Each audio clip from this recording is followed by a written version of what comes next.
Episode 38 की शुरुआत वहीं से होती है जहाँ से हमारा पिछला एपिसोड खत्म हुआ था। तो पिछले एपिसोड में हमने देखा था कि वुकिंग उस सुसिन को झाऊ कोर्ट की सारी हिस्ट्री बताता है। तब लास्ट में सुसिन उससे मॉर्टल रैंकिंग के बारे में पूछता है। इसके बाद वुकिंग उसे मॉर्टल रैंकिंग के बारे में बताता है कि ये मॉर्टल रैंकिंग की लिस्ट कोर्ट के द्वारा बनाई जाती है और कुल मिला के इसमें 108 रैंक्स होती है और जिनकी एज 35 से कम होती है उनके पास मॉर्टल रैंकिंग में अपना नाम दर्ज करवाने का बेहतरीन चांस होता है और जिनकी एज 35 से ज्यादा होती है और या फिर वो ट्रांसेंडेंट रियलम में होता है उन्हें मॉर्टल रैंकिंग से हटा दिया जाता है। और कोर्ट हर महीने इस रैंकिंग को अपडेट करता रहता है। उन लोगों का रैंक उनकी स्ट्रेंथ और उनकी कॉम्बैट रिकॉर्ड के बेस पर अरेंज किया जाता है। और मॉर्टल रैंक्स के अलावा वहाँ अर्थ और हेवन रैंक्स भी है और हेवन रैंक्स में टोटल 36 और अर्थ रैंक में टोटल 72 लोग इस रैंक पर है। पर जो भी उस हेवन रैंक्स में है वो सभी के सभी एक्सपर्ट लेवल के कल्टीवेटर्स है, इसलिए उनके बीच में किसी भी प्रकार का कोई भी ऑर्डर नहीं है। मतलब कौन आदमी किस रैंक पर है इसे डिसाइड करना बहुत मुश्किल है। ये सुनकर सुसिन हंसते हुए बोलता है, मुझे तो लगता है कि ये कोर्ट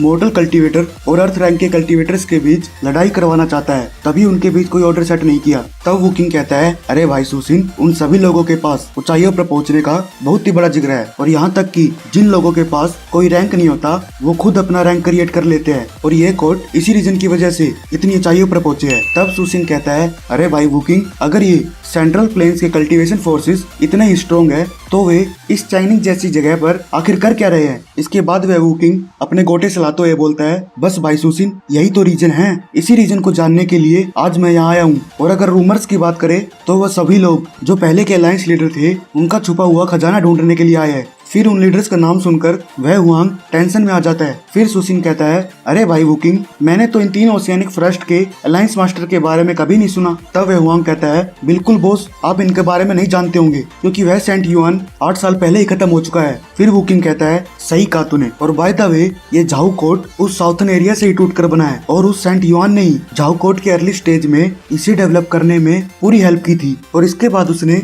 जियांग नान, जियांग जियांग और जियांग जिवे इनके साथ मिलकर अपनी फोर्स को मजबूत कर लिया था। और इन 3 ओशियानिक फॉरेस्ट के फॉर्म होने के बाद उन्होंने सेंट्रल फॉरेस्ट में रूलिंग कर रही फोर्स पर अटैक कर दिया। इसके बाद उन्होंने ईस्ट में अपनी फोर्स को बहुत तेजी से ग्रो किया। और अब तुम ये झाऊ कोर्ट देख रहे हो ना, वो बिना सेंट युआन की हेल्प से कभी भी इतनी ऊंचाइयों पर नहीं पहुंच पाते। लेकिन 18 साल पहले जब झाऊ कोर्ट उस डोंगपू को एलिमिनेट करने वाला था तब वह सेंट युआन गायब हो गया था और तब बिना उसके एग्जिस्टेंस से वो तीनों ओशियानिक फॉरेस्ट एक दूसरे से अलग हो गए, जिसकी वजह से उस झाऊ कोर्ट को अपने आप को ग्रो करने का बहुत ही बड़ा चांस मिल गया। पर जब वो 3 ओशियानिक फॉरेस्ट अपने पीक पर थे तब उन्होंने अनगिनत कल्टीवेशन फोर्सेस को एलिमिनेट करके उन्होंने बहुत सा खजाना और पियरलेस मार्शल आर्ट्स के अलावा बहुत सी डिवाइन पिल्स को भी इकट्ठा किया। तभी वो एलिगेंट स्वॉर्ड सेक्ट भी इस खजाने की खोज से अट्रैक्ट होकर उसे ढूंढने के लिए निकल पड़ा।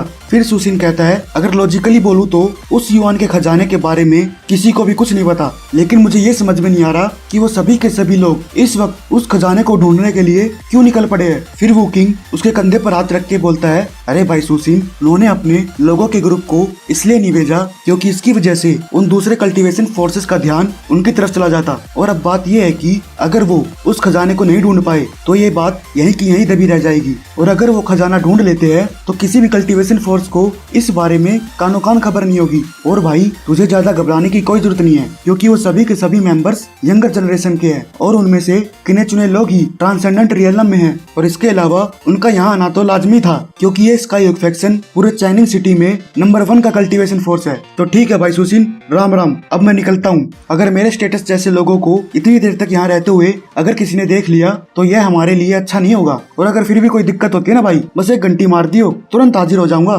तब सुसिन कहता है, अरे मित्र, बहुत बहुत धन्यवाद तेरा। फिर इसके बाद हुआंग कहता है, गलनी होगी। फिर उसके आने के बाद वह गोली शांत हो जाता है। तभी सुसिन वहाँ एंट्री करते हुए बोलता है, अरे अरे, तुम तो एलिगेंट सेक्ट की गॉडेस जियान हो ना, और ये तुम्हारे साथ ये छोटा जीनियस वो भी एलिगेंट सेक्ट से है ना। एक्चुअली इस मोटे को आपकी आइडेंटिटी के बारे में नहीं पता, इसलिए वो आपके साथ इतना इम्पोलाइट था। फिर वह जियान कहती है, प्लीज आप मुझे मेरे नाम से बुलाए, मैं नहीं चाहती कि किसी को मेरे सेक्ट के बारे में पता चले। फिर सुसिन उस मोटे को घूरते हुए बोलता है, अबे साले मोटे, तू अभी तक यहाँ खड़ा है, जा जल्दी जा और हमारे गेस्ट के लिए बढ़िया सी दारू और चिकन का बंदोबस्त कर। फिर वह मोटा बोलता है, ठीक है फैक्शन मास्टर, मैं जल्द से जल्द खाने का बंदोबस्त करता हूँ। इसके बाद हुआंग कहता है, बॉस, जैसे आपने कहा था मैंने ऊपर सभी प्राइवेट रूम को खाली करवा दिया है। तब वह गोली कहता है, हमने पहले ही अपनी जर्नी में बहुत ज्यादा ट्रैवल कर लिया है। क्या आपको ये लगता है कि हम सीढ़ियों पर चढ़ने के लिए एफर्ट्स लगाएंगे? हम यहीं फर्स्ट फ्लोर पर खाना खा सकते हैं। क्या तुम हमें टॉप फ्लोर पर खाना खिला के अपने पैसों का घमंड दिखाना चाहते हो? तभी वो जियान उसके सर पर धम से टपली मारते हुए कहती है, अबे गोली,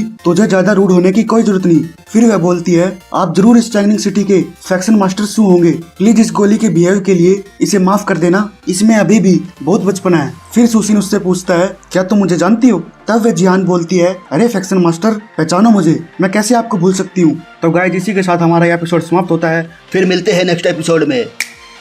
अच्छा है।